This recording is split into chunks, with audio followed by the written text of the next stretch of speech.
عمران خان کے ساتھ جیل میں ملاقات کرنے گئے شبلی فراز، صاحبزادہ حامد رضا اور آپ کے جو موجودہ اسمبلی کے جو اپوزیشن لیڈر ہیں عمر ایوب صاحب، وہ تینوں گئے لیکن وہ تینوں غائب ہو گئے۔ ان کو کس نے اغوا کیا؟ عمران خان کے ساتھ کہا جا رہا ہے کہ کوئی نرمی کا رویہ نہیں اپنایا جائے گا، عمران خان کے خلاف ایک سازش تیار کی جا رہی ہے۔ یہ سازش کیا ہے؟ رانا ثناء اللہ صاحب نے کہا جی کہ اب دوبارہ پھر عمران خان نے یہ جو احتجاج کا میسج دیا ہے، اس کا مطلب یہ ہے کہ آپ اپنے لوگوں کو دوبارہ پھر ایک مرتبہ مشکل میں ڈال رہے ہیں۔ حکومت روکنے کے لیے احتجاج کو ہر ممکنہ حربہ استعمال کرے گی۔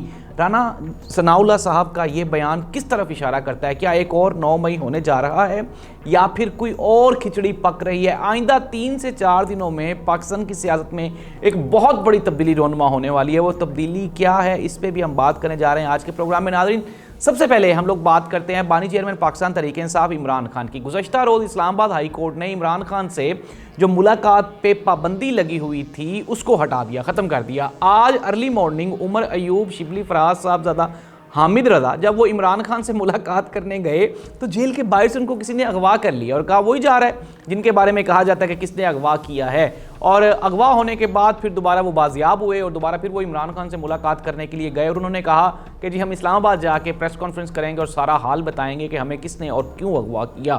ناظرین، کہا یہی جا رہا تھا کہ ڈونلڈ ٹرمپ کے اقتدار سنبھالنے کے بعد اڈیالہ جیل میں کوئی نہ کوئی مثبت تبدیلی آئے گی، لیکن حکومت جو کہ جس کے ہاتھ پاؤں پھولے ہوئے ہیں، جس کو کوئی سمجھ نہیں آ رہی۔ اچھا، اب پچھلے گزشتہ جو الیکشن تھا فروری والا، اس میں ہوا کیا؟ ہوا کچھ یوں کہ حکومت نے، پی ڈی ایم نے اور اسٹیبلشمنٹ نے پاکستان تحریک انصاف کے ووٹرز اور سپورٹرز کو طاقت کے ساتھ روکنے کی کوشش کی اور ہم نے دیکھا لوگوں کی فیکٹریاں بند کی گئیں، لوگوں کے گھروں پہ چھاپے مارے گئے، لوگوں کی ماؤں، بہنوں، بہوؤں، بیٹیوں تک کو اغوا کیا گیا۔ لیکن پھر ہم نے اس کا جو آؤٹ کم ہے وہ دیکھا فروری کے الیکشن میں، اور عوام اتنی نکلی، عوام کو غصہ تھا، عوام نے یہ دل میں رکھا۔ ظاہر سی بات ہے پاکستان ہے، اب اس میں یہاں پہ اور تو کوئی احتجاج ممکن نہیں، لیکن ووٹ کی طاقت سے عوام نے ثابت کیا کہ عوام اسٹیبلشمنٹ اور پی ڈی ایم کے شدید اگینسٹ اور ان سے نفرت کرتی ہے، اور پھر ہم نے وہ دیکھ بھی لیا۔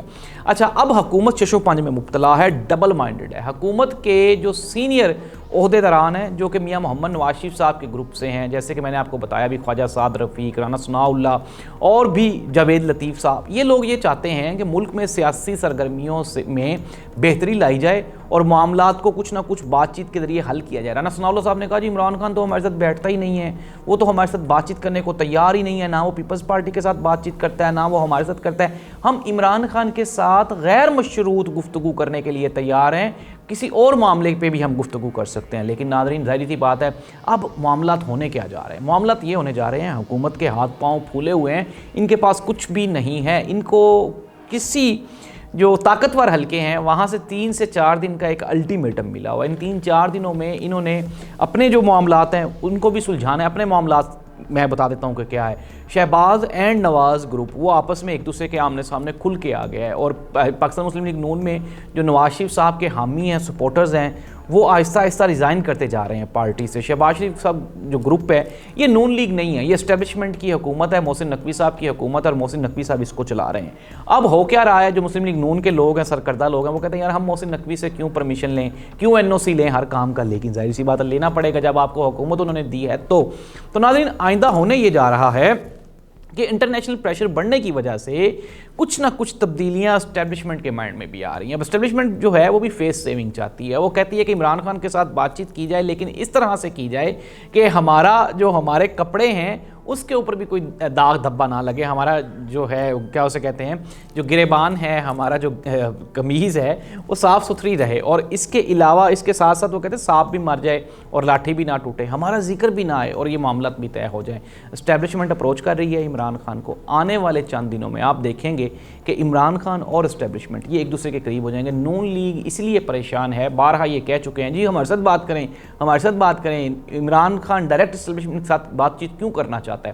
تو عمران خان ڈائریکٹ اسٹیبلشمنٹ کے ساتھ اس لیے بات چیت کرنا چاہتا ہے کہ نون لیگ اور پیپلز پارٹی کے پاس مینڈیٹ ہی نہیں ہے۔ آپ کو ایک خاموشی نظر آ رہی ہے پاکستان پیپلز پارٹی کی؟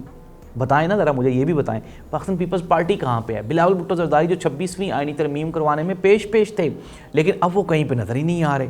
آصف علی زرداری صاحب ویسے ہی بیمار ہیں، وہ دبئی چلے گئے ہیں اور چیزیں وہ آؤٹ آف کنٹرول ہوتی جا رہی ہیں۔ ناظرین، پاکستان میں ہونے کیا جا رہا ہے، یہ جو PDM2 گورنمنٹ ہے یہ بری طرح ناکام ہو چکی ہے، ان کی ریپلیسمنٹ کا فارمولہ بن رہا ہے اور کہا یہی جا رہا ہے، میں آپ کو بڑی بریکنگ نیوز دینے جا رہا ہوں، یہ خبر آپ لکھ لیں اور سنبھال کے رکھیں، میرا اسکرین شاٹ لے لیں کہ آئندہ آپ کو فروری یا میکسیمم مارچ یہاں پہ آپ کو ایک بڑی تبدیلی رونما ہوتی ہوئی دکھائی دے رہی ہے۔ کچھ لوگ یہ کہہ رہے ہیں کہ ٹیکنوکریٹس گورنمنٹ بننے جا رہی ہے جس کی سربراہی محسن نقوی صاحب کریں گے، کچھ لوگ یہ کہہ رہے ہیں کہ مے بی ہو سکتا ہے کہ PTI کے ساتھ الیکشنز دوبارہ ابھی نہیں ہیں، کچھ لوگ یہ کہنا چاہ رہے تھے کہ مے بی ہو سکتا ہے کہ دوبارہ الیکشنز بھی کروائے جائیں، لیکن الیکشنز کا دور دور تک کوئی بھی کہیں پہ اپنا چانسز نہیں ہیں اور آنے والے دنوں میں آپ کو پاکستان میں ان ہاؤس تبدیلی، ایک بڑی تبدیلی رونما ہوتی ہوئی دکھائی دے گی۔